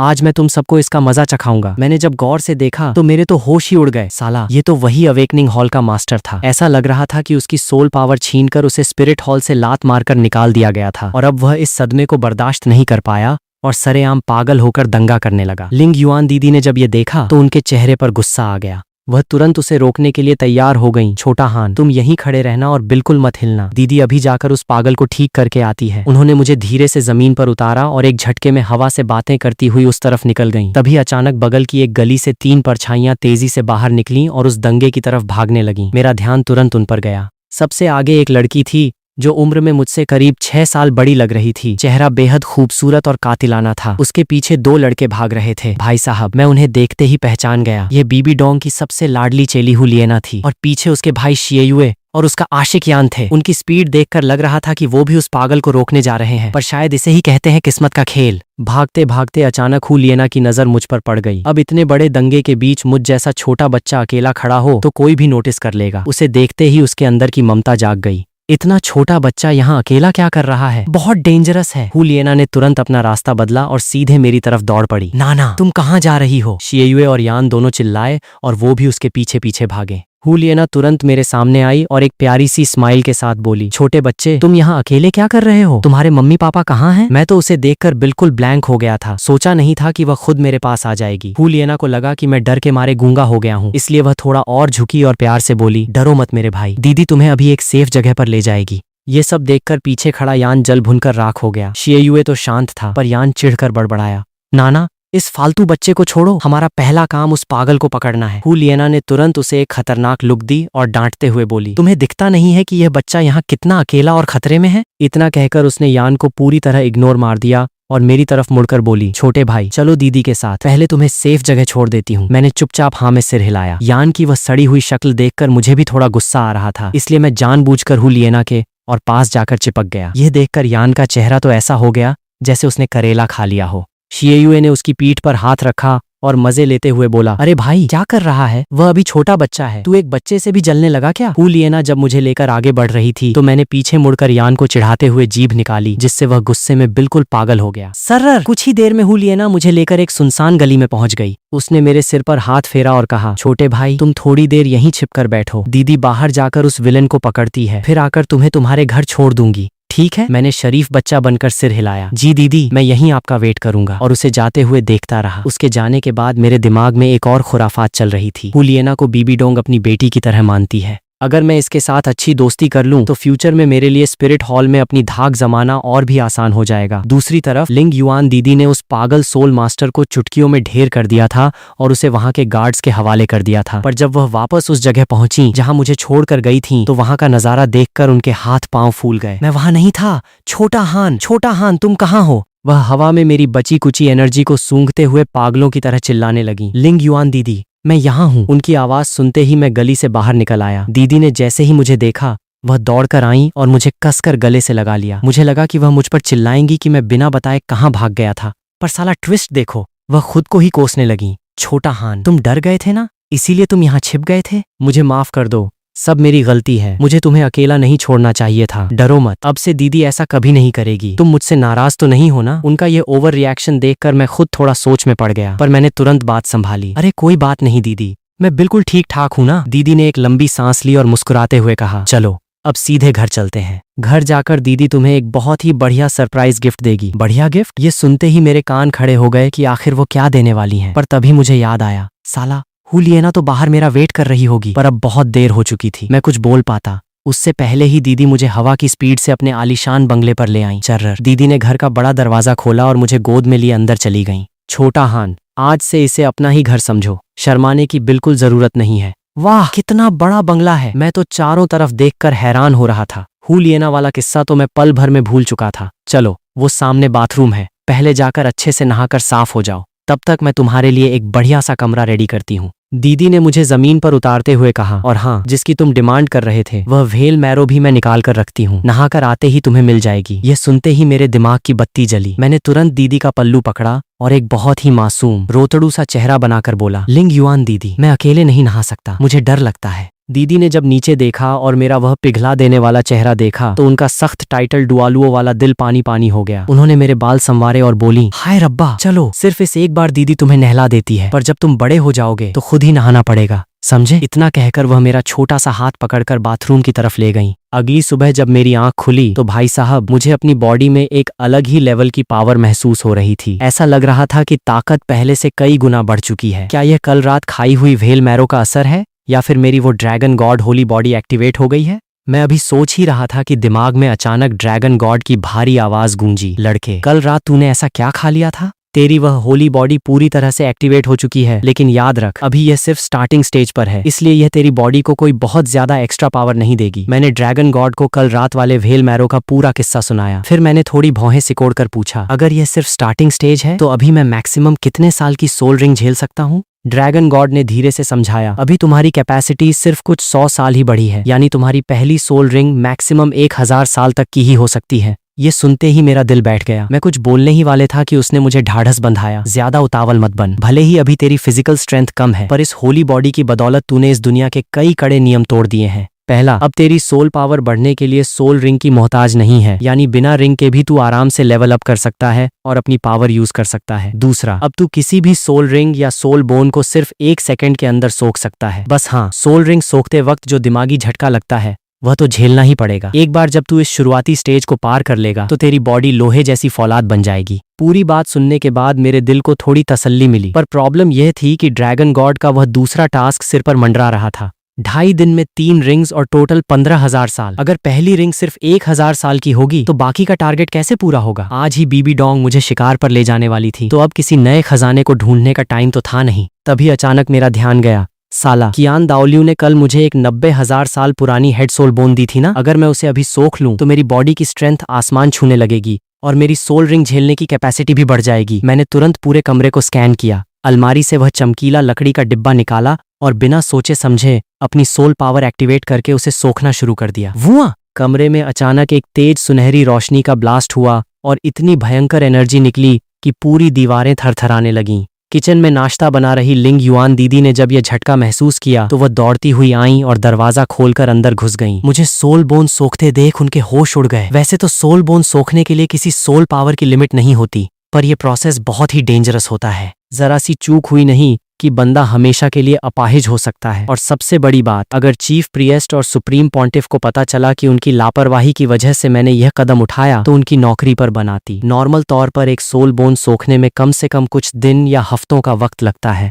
और बीबी डोंग तो किसी भी वक्त यहाँ पहुंच सकती थी। पर भाई साहब, ड्रैगन गॉड की दी हुई एबिलिटी का जादू देखो। दीदी अभी सोच ही रही थी कि क्या करें और मैंने पलक झपकते ही पूरी 90,000 साल की सोल बोन को अपने अंदर समा लिया। धमाका ऐसा हुआ कि मेरी सोल पावर सीधे 6 लेवल जंप करके लेवल 26 पर पहुंच गई। यानी बिना किसी सोल रिंग के मैं सीधे 26 लेवल का सोल मास्टर बन चुका था। मेरी बॉडी की स्ट्रेंथ सीधे डबल हो गई थी और अब मेरी पहली सोल रिंग झेलने की कैपेसिटी 1000 साल से बढ़कर सीधे 2000 साल हो चुकी थी। यही नहीं, मुझे दिमाग को हिला देने वाली एक स्पेशल गॉड लेवल स्किल भी मिल गई थी। Dragon roar dominates the world. सामने खड़ी लिंग युआन दीदी की तो बोलती ही बंद हो गई थी। वो बिल्कुल बुत बनकर चिल्लाई, ये कैसे मुमकिन है? कोई 1 सेकंड में पूरी सोल बोन कैसे हजम कर सकता है? मैंने उनकी तरफ देखा और बड़े ही प्यार से बोला, अरे लिंग युआन दीदी, आप आ गई? तभी मुझे याद आया कि कल रात मैंने व्हेल मैरो खाकर उनके साथ बाथरूम में क्या कांड किया था, तो मुझे थोड़ी झेप महसूस हुई। मुझे डर था कि कहीं वह मुझसे दूर न हो जाएं। दीदी तुरंत मेरे पास आकर बैठी और घबराकर पूछा, छोटा हान, सच सच बताओ, ये सब क्या जादू है? मैंने अपना सिर खुजलाया और एक अनजान सी शक्ल बनाकर बोला, मुझे खुद नहीं पता दीदी। शायद मेरा शेक स्पिरिट ही कुछ अलग लेवल का है और कल जो आपने मुझे 10,000 साल पुरानी व्हेल मैरो खिलाई थी, शायद उसी के रिएक्शन से ये सब हो गया। दीदी ने बहुत दिमाग दौड़ाया पर उनके पास भी कोई लॉजिकल आंसर नहीं था। आखिरकार वह मुस्कुराई और प्यार से बोली, चलो तुम बिल्कुल सेफ हो, यही मेरे लिए बहुत है। सुप्रीम पॉन्टिफ किसी भी वक्त आती ही होंगी, उन्हीं से तुम्हारा चेकअप करवाएंगे। चलो पहले बाहर चलकर नाश्ता कर लो। इतना कहकर वह मुझे आंगन की तरफ ले गई। आंगन में टेबल पर बैठते ही मैंने जानबूझकर एक शरीफ और कसूरवार चेहरा बनाया और पूछा, मास्टर लिंग युआन, कल रात क्या मैंने आपके लिए बहुत ज्यादा मुसीबत खड़ी कर दी थी? दीदी ने एक हल्की सी स्माइल दी और बेहद सॉफ्ट आवाज में बोली, कल रात जब तुम उस व्हेल मैरो को पचा रहे थे तो वह बहुत डेंजरस था। एक गुरु होने के नाते तुम्हारी मदद करना मेरा फर्ज था, इसलिए इस बात को दिल से मत लगाओ। जब मैंने देखा कि उनके दिल में मेरे लिए कोई कड़वाहट नहीं है तो मेरी जान में जान आई। मैंने बिल्कुल सीरियस होकर कहा, कल अगर आपने मेरी जान न बचाई होती तो पता नहीं क्या होता। आपका यह एहसान मैं जिंदगी भर नहीं भूलूंगा। दीदी एक पल के लिए दंग रह गईं। उन्होंने सोचा नहीं था कि मुझ जैसा 6 साल का बच्चा इतना मैच्योर और समझदार हो सकता है। उन्होंने धीरे से कहा, ठीक है, मैंने तुम्हारी यह बात नोट कर ली। धड़ाम! तभी अचानक आंगन का मुख्य दरवाजा किसी ने पूरी ताकत से लात मारकर खोल दिया और बाहर से एक बेहद बर्फीली और कड़क औरत की आवाज आई, एल्डर लिंग युआन, तो तुम हमारे स्पिरिट हॉल के होली सन को इस तरह की ट्रेनिंग दे रही हो? पूरे ठाठ बाट के साथ एक चमकीली और महंगी लॉन्ग ड्रेस पहने बीबी डोंग अंदर आ रही थी और उसके ठीक पीछे खड़ी थी वही लड़की हुलियना। मैं और लिंग युआन दीदी दोनों चौंक गए। दीदी ने तुरंत झुककर सलाम किया, प्रणाम सुप्रीम पॉन्टिफ। मैंने भी तुरंत हाथ जोड़े। चेला अपनी गुरु माता को प्रणाम करता है। बीबी डोंग की आंखें लिंग युआन दीदी पर टिक गईं, जो गुस्से से लाल हो रही थीं। मैंने हमेशा सुना था कि एल्डर लिंग युआन दुनिया की मोह माया से दूर रहती हैं, पर आज जो बातें मेरे कानों में पड़ी हैं उसे सुनकर तो मुझे अपनी ही आंखों पर यकीन नहीं हो रहा कि तुम पीठ पीछे ऐसे घटिया काम कर रही हो। असल में बीबी डोंग तो काफी समय से इसी फिराक में थी कि कैसे भी करके कियान दाओलियू के इस मोहरे को मेरे पास से हटा सके, और आज साला मौका खुद चलकर उसके दरवाजे पर आ गया था। दीदी ने तुरंत अपना सिर और नीचे झुकाया और अपनी गलती मान ली। ये पूरी तरह मेरी गलती है, मैं हर सजा भुगतने के लिए तैयार हूँ, पर प्लीज इसमें होली सन का कोई कसूर नहीं है, उन्हें कोई सजा मत दीजिएगा। ये देखते ही भाई साहब मेरा खून खौल उठा। मैं तुरंत दौड़ कर गया और दीदी के आगे ढाल बनकर खड़ा हो गया। मैंने बीबी डोंग की आंखों में आंखें डालकर कहा, गुरु माता, इसमें दीदी की कोई गलती नहीं है, सारी गलती मेरी है। कल रात मैंने ही बिना पूछे उनकी अलमारी से वो 10,000 साल पुरानी व्हेल मैरो चुरा कर खा ली थी। मैंने सीना तान कर कहा, गुरु माता, कल रात जब मैं उस व्हेल मैरो को पचा रहा था तो उसकी पावर आउट ऑफ कंट्रोल हो गई थी। मास्टर लिंग युआन ने तो बस मेरी जान बचाने के लिए अपनी सोल पावर का इस्तेमाल किया था। अगर कोई गलती हुई है तो उसकी पूरी जिम्मेदारी सिर्फ और सिर्फ मेरी है। बीबी डोंग ने एक कड़वी और नफरत भरी हंसी हंसते हुए कहा, तुम अभी बहुत छोटे हो बच्चे, ये मनगढ़ंत कहानी मेरे सामने मत सुनाओ, बहुत ही बकवास बहाना है। उसकी लाडली चेली हूँ लिएना ने भी अपनी गुरु की बात पर हाँ में हाँ मिलाई। उसे लगा कि मैं इतनी छोटी सी उम्र में ही सफेद झूठ बोल रहा हूँ, जिससे उसके दिल में मेरे लिए जो थोड़ी बहुत हमदर्दी थी वह भी पल भर में गायब हो गई। मुझे अच्छे से पता था कि अगर मैंने अभी कोई पक्का सबूत नहीं दिखाया तो ये लोग लिंग युआन दीदी को घसीट कर यहाँ से बाहर फेंक देंगे। मैंने बिना कोई टाइम वेस्ट किए सीधे अपने स्पष्ट स्पिरिट्स को एक्टिवेट कर दिया। रोआरर! 2 भयानक ड्रैगन्स की दहाड़ से पूरा आंगन गूंज उठा। बिना किसी सोल रिंग के मेरी 26 लेवल की सोल पावर का भयंकर प्रेशर चारों तरफ फैल गया। ये देखते ही लिएना की आंखों की नफरत पल भर में गायब हो गई। वहां सिर्फ और सिर्फ अचंभा था। और बीबी डोंग, भाई साहब, उसका तो पूरा एटीट्यूड ही बदल गया। वह पागलों की तरह चिल्लाई, ये नामुमकिन है, बिना एक भी सोल रिंग के कोई सीधे 26 लेवल पर कैसे पहुंच सकता है? मैंने लोहा गर्म देखकर तुरंत हथौड़ा मार दिया और पूरी कहानी सुना दी। कल रात मैंने ही चोरी छिपे वह व्हेल मैरो खा ली थी, जिसकी वजह से मैं लगभग मरते मरते बचा। मास्टर लिंग युआन ने अपनी पूरी ताकत लगाकर मेरे खून के उबाल को शांत किया। आज जो मैं बिना किसी सोल रिंग के इतनी आसानी से सोल बोन को हजम कर पाया हूँ और मेरी पावर सीधे 26 लेवल पर पहुंच गई है, ये सब उसी चमत्कारी व्हेल मैरो का असर है। अभी जो मैंने मास्टर से वादा किया था वह बस उनकी जान बचाने के एहसान के बदले में था। मेरी गुरु माता से गुजारिश है कि वह मास्टर को माफ कर दें। पूरी बात सुनने के बाद हु लिएना की आंखों में मेरे लिए रिस्पेक्ट साफ दिख रही थी। उसे लगा कि मैं न सिर्फ एक गॉड लेवल जीनियस हूँ बल्कि बहुत ही वफादार और रिश्ते निभाने वाला बंदा हूँ। बीबी डोंग ने कंफर्म करने के लिए लिंग युआन की तरफ देखा। दीदी ने भी तुरंत हाँ में सिर हिलाया, पर वो मन ही मन हैरान थी कि मुझ जैसे छोटे बच्चे का दिमाग कितना शातिर और तेज चलता है। बीबी डोंग का दिमाग भी चकरा गया था। अगर बात सच में यही थी तो लिंग युआन की कोई गलती नहीं थी। उल्टा उसने तो स्पिरिट हॉल के सबसे बड़े खजाने की जान बचाई थी। अगर वह जबरदस्ती कोई एक्शन लेती तो मैं उससे नफरत करने लगता, जो उसके प्लान के लिए बिल्कुल ठीक नहीं था। उसने अपने गुस्से को पी लिया और एक नकली बड़ी स्माइल के साथ बोली, ओहो तो यह बात है। लगता है पूरी बात जाने बिना मैंने ही एल्डर लिंग युआन को गलत समझ लिया। खैर इस बात को यहीं दबा दो, बाहर किसी को पता नहीं चलना चाहिए वरना लोग बातें बनाएंगे। शाम होते होते हम सब सनसेट फॉरेस्ट के बाहरी इलाके में पहुंच गए। बीबी डोंग ने सबसे पहले आगे बढ़कर कहा, वक्त बहुत कम है, चलो काम शुरू करते हैं। अंदर घुसते ही सबसे पहले हम नाना के लिए उसका तीसरा सोल रिंग ढूंढेंगे। सुप्रीम पॉन्टिफ के ऑर्डर पर हम चारों ने जंगल में कदम रखा। थोड़ी सी खोजबीन के बाद बाहरी इलाके में ही हमें एक perfect demon fox soul beast मिल गया। बीबी डोंग के लिए उसे अधमरा करना बाएं हाथ का खेल था। हु लिएना ने आगे बढ़कर उसे आखिरी झटका दिया और वहीं जमीन पर बैठकर उसे सोखने लगी। लिंग युआन दीदी मेरे पास झुकी और बड़े प्यार से पूछा, छोटा हान अभी जो तुमने देखा क्या तुम्हें उससे डर लगा? मैंने तुरंत दीदी की गोदी में मुंह छिपाया और मजे लेते हुए बोला, जब तक मेरी लिंग युआन दीदी मेरे साथ हैं मुझे किसी का डर नहीं है। दीदी खिलखिलाकर हंस पड़ी और बड़े लाड से मेरे बाल संवारने लगी। हमारा यह प्यार भरा तालमेल बीबी डोंग को फूटी आंख नहीं सुहा रहा था। उसने बीच में ही टोकते हुए कहा, रिपोर्ट्स के मुताबिक इस जंगल के बाहरी इलाके में 400 साल पुराने कई डार्क एट्रीब्यूट वाले सब ड्रैगन घूम रहे हैं। एल्डर लिंग युआन तुम यहीं रुककर नाना की रखवाली करो, मैं खुद छोटा हान को लेकर उसका पहला सोल रिंग दिलाने जाती हूँ। सोल रिंग का नाम सुनते ही मुझे ड्रैगन गॉड का वह दूसरा टास्क याद आ गया। मैंने तुरंत कहा, गुरु माता मुझे अपने पहले सोल रिंग के लिए कम से कम 2000 साल पुराना सोल बीस्ट चाहिए। सन्नाटा। ये सुनते ही लिंग युआन और बीबी डोंग दोनों के पैरों तले जमीन खिसक गई। बीबी डोंग जब होश में आई तो वो बुरी तरह चिल्लाई, बकवास बंद करो, पहले सोल रिंग को झेलने की मैक्सिमम लिमिट सिर्फ 423 साल है। अगर तुमने इससे 1 साल ऊपर की रिंग भी छुई तो तुम्हारी बॉडी उस प्रेशर को झेल नहीं पाएगी और तुम वहीं फटकर मर जाओगे। मुझे बिना सोचे ही पता था कि यह उस 2 कौड़ी के ग्रैंड मास्टर की बकवास थ्योरी थी। मैंने तुरंत पलटवार किया, सोल रिंग झेलने की कोई फिक्स लिमिट नहीं होती। अगर किसी सोल मास्टर की बॉडी की स्ट्रेंथ तगड़ी हो तो वो इस लिमिट को आसानी से तोड़ सकता है। अगर आपका स्पिरिट गॉड लेवल हो, आपने हाई लेवल व्हेल मैरो खाई हो और कोई तगड़ी सोल बोन सोख रखी हो तो आपकी बॉडी लोहे जैसी मजबूत हो जाती है। मैंने 10,000 साल पुरानी व्हेल मैरो खाई हैं और एक 90,000 साल पुरानी हेड सोल बोन भी सोख चुका हूँ। मेरी करंट बॉडी स्ट्रेंथ आराम से 2000 साल की सोल रिंग झेल सकती है। लिंग युआन दीदी को मेरी बातों में बिल्कुल दम लगा, पर बीबी डोंग का चेहरा गुस्से से और काला पड़ गया। ये 423 साल वाली थ्योरी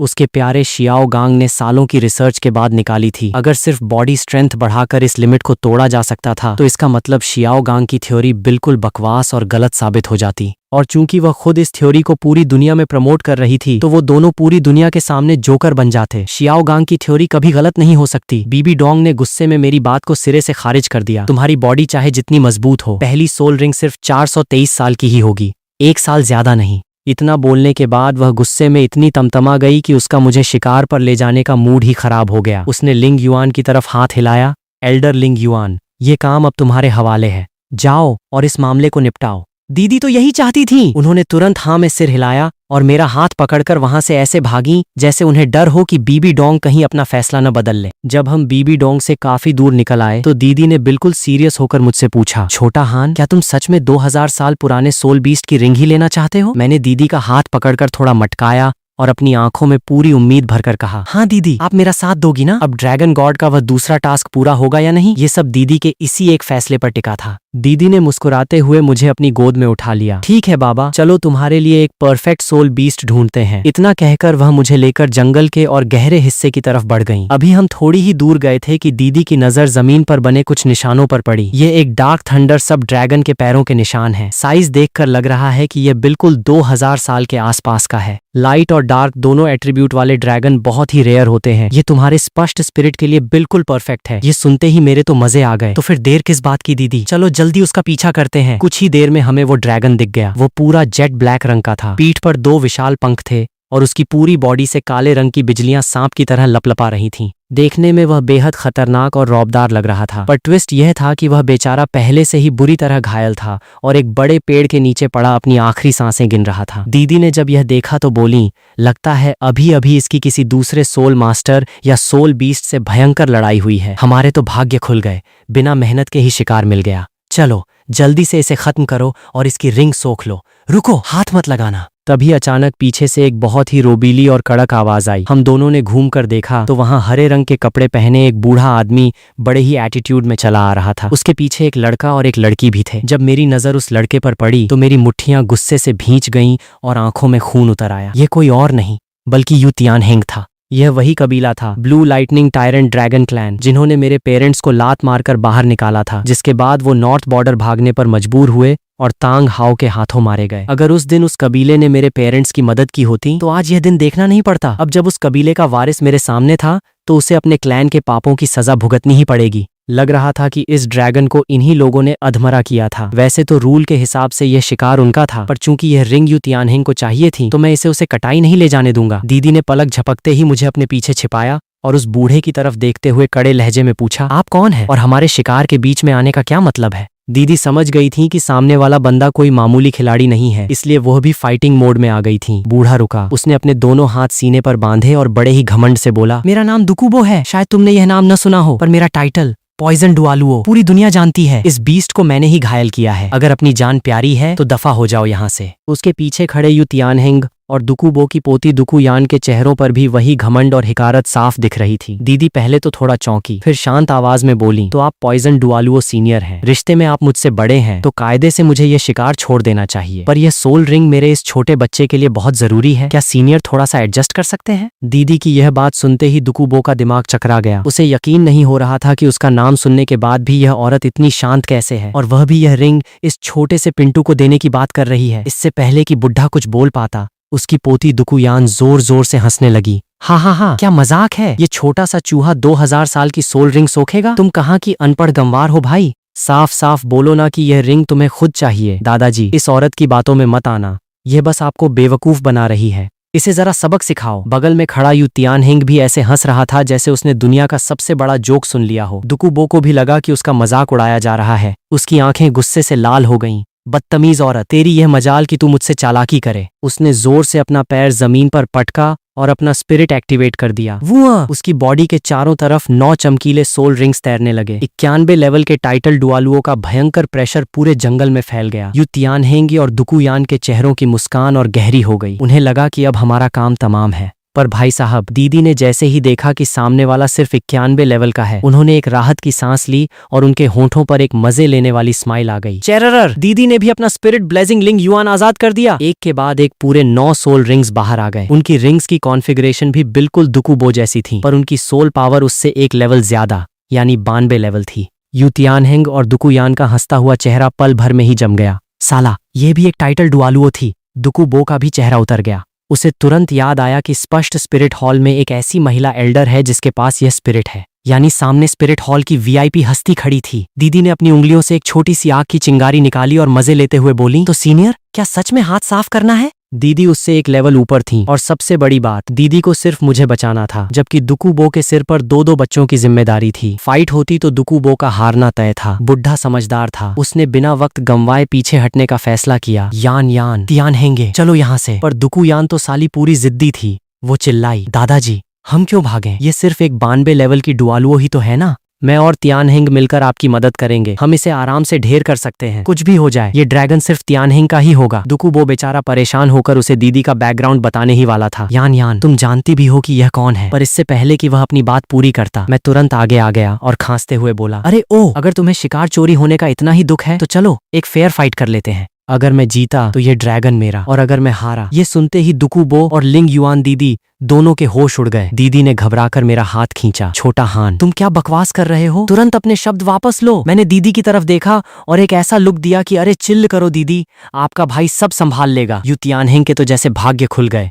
वह हंसते हुए बोला, हाँ, ये बात तुमने खुद कही है, अब पीछे मत हटना। दुकू यान को भी मजा आने लगा था। तियान हेंग, तुम्हें हाथ गंदे करने की कोई जरूरत नहीं है, इस छोटे चूहे को तो मैं अकेले ही मजा चखा दूंगी। मैंने मुस्कुराते हुए अपना सिर हिलाया और कहा, अरे आपस में लड़ो मत भाई, एक काम करो, तुम दोनों एक साथ आ जाओ। सन्नाटा। पूरे मैदान में एक बार फिर से सन्नाटा छा गया। अगले ही पल यू तियान हेंगे और दुकुयान गुस्से से पागल हो गए। बदतमीज लड़के, तेरा घमंड तो आसमान छू रहा है। अभी जब तुझे जमीन पर घसीटेंगे तो अपनी इस दीदी के पीछे छिपकर रोना मत। दोनों ने दांत पीसते हुए अपने अपने स्पिरिट्स एक्टिवेट कर दिए। दुकुयान का spirit green scale snake king level 29 touring control system soul master. Yu Tianheng के spirit blue lightning tyrant dragon level 30 touring attack system soul master. एक तरफ सांप और दूसरी तरफ ड्रैगन। दोनों के पास दो दो पीले रंग की 100 साल वाली रिंग्स तैर रही थीं। पर मैं आराम से अपने दोनों हाथ पीछे बांधकर खड़ा था, जैसे मेरे सामने कोई कीड़े मकोड़े खड़े हों। दीदी मुझे रोकना चाहती थी, पर मेरा कॉन्फिडेंस देखकर वह चुप रही। दुकू वो भी देखना चाहता था कि मुझ जैसे 6 साल के बच्चे में ऐसा क्या जादू है जो मैं 2000 साल की रिंग की डिमांड कर रहा हूँ। दुकू यान ने मजे लेते हुए कहा, क्यों रे, डर के मारे पैंट गीली हो गई क्या? अपना स्पिरिट क्यों नहीं निकाल रहा? और मैं तो भूल ही गई, तुम्हारी उम्र देखकर लग रहा है कि तुमने अभी अभी स्पिरिट जगाया है। तुम्हारे पास तो एक भी रिंग नहीं होगी, स्पिरिट निकाल कर भी क्या खाक उखाड़ लोगे? हा। उनकी यह बकवास सुनकर मैंने अपनी छोटी सी उंगली से उन्हें इशारा किया और हंसते हुए बोला, तुम जैसे 2 कौड़ी के कीड़ों को ढेर करने के लिए मुझे स्पिरिट निकालने की कोई जरूरत नहीं है। चलो शुरू करो बदतमीज। दोनों चिल्लाए और बिजली की स्पीड से मेरी तरफ झपटे, एक लेफ्ट से और एक राइट से। दोनों के घूंसे सीधे मेरे मुंह की तरफ आ रहे थे। दीदी का दिल हलक में आ गया। वह मुझे बचाने के लिए आगे बढ़ने ही वाली थी कि ठीक उसी पल मैंने अपनी आंखें बंद की और धीरे से बोला, head soul bone skill dragon roar dominates the world. जैसे ही मेरे बोल खत्म हुए, मेरी आंखें सोने जैसी तेज रोशनी से चमक उठीं। मेरे पीछे एक बहुत ही विशाल और पवित्र गोल्डन सब ड्रैगन की परछाई दिखाई दी, जिसने पूरे जंगल को अपनी भयानक एनर्जी से दबा दिया। Soul bone. यू तियानहेंगे और दुकुयान के कदम वहीं के वहीं जम गए। उनकी आंखें फटी की फटी रह गईं। उन्हें ऐसा लगा जैसे उनके ऊपर कोई पहाड़ टूट पड़ा हो। उनके पैर कांपने लगे और उनके स्पष्ट स्पिरिट्स की रोशनी पल भर में गायब हो गई। दुकू बो का तो साला चेहरा ही सफेद पड़ गया। वह चिल्लाया, ये तो एक 90,000 साल पुरानी हेड सोल बोन की एनर्जी है। इतने छोटे बच्चे के पास ये खजाना कहाँ से आया? दीदी ने एक लंबी सांस ली और मुस्कुराई। वह तो भूल ही गई थी कि मैंने सुबह ही बुढ़े की दी हुई सोल बोन को हजम किया था। जब सब लोग सदमे में थे, मैंने अपने छोटे से हाथ को हवा में पलटा। मेरे पीछे खड़े उस विशाल ड्रैगन ने अपना बड़ा सा मुंह खोला और एक भयानक दिमागी दहाड़ मारी। रोआरर। वह दहाड़ किसी बिजली के कड़कने जैसी थी, जो सीधे उनके दिमाग पर जाकर लगी। चूंकि यह एक प्योर मेंटल अटैक था, तो उनके किसी भी डिफेंस का इस पर कोई असर नहीं हुआ। पल भर में ही यू तियानहेंग और दुकुयान की आंखों के सामने अंधेरा छा गया। उनकी कॉन्शियसनेस गायब हो गई और वो दोनों किसी फटे हुए पतंग की तरह हवा में उड़ते हुए दूर जा गिरे और वहीं बेहोश हो गए। यह देखकर दुकुबो की आंखें इतनी बड़ी हो गईं जैसे वे बाहर निकल आएंगी। वह बिल्कुल सन्न खड़ा था। तभी दीदी ने तुरंत दौड़कर मुझे अपनी गोदी में उठा लिया और चहकते हुए बोली, वाह, मेरा छोटा हान तो सच में बहुत ज्यादा कमाल का है। सिर्फ एक ही झटके में 2-2 रिंग वाले सोल मास्टर्स को नॉकआउट कर दिया। मैंने जमीन पर पड़े उस बेहोश यू तियानहेंगी की तरफ देखा और एक बहुत ही मासूम सी शक्ल बनाकर बोला, अरे दीदी, ये तो बस तुक्का था। मुझे क्या पता था कि ये दोनों इतने ज्यादा फुसकी निकलेंगे। मेरे एक वार का वजन भी नहीं संभाल पाए। इस सीरीज की स्टोरी अभी यहीं तक पब्लिश हुई है। जैसे जैसे एपिसोड आएंगे तो मैं इसका नेक्स्ट पार्ट लेकर आऊंगा। तब तक के लिए सोक्स गेमर चैनल को सब्सक्राइब कर दो ताकि नेक्स्ट पार्ट का नोटिफिकेशन मिस ना हो।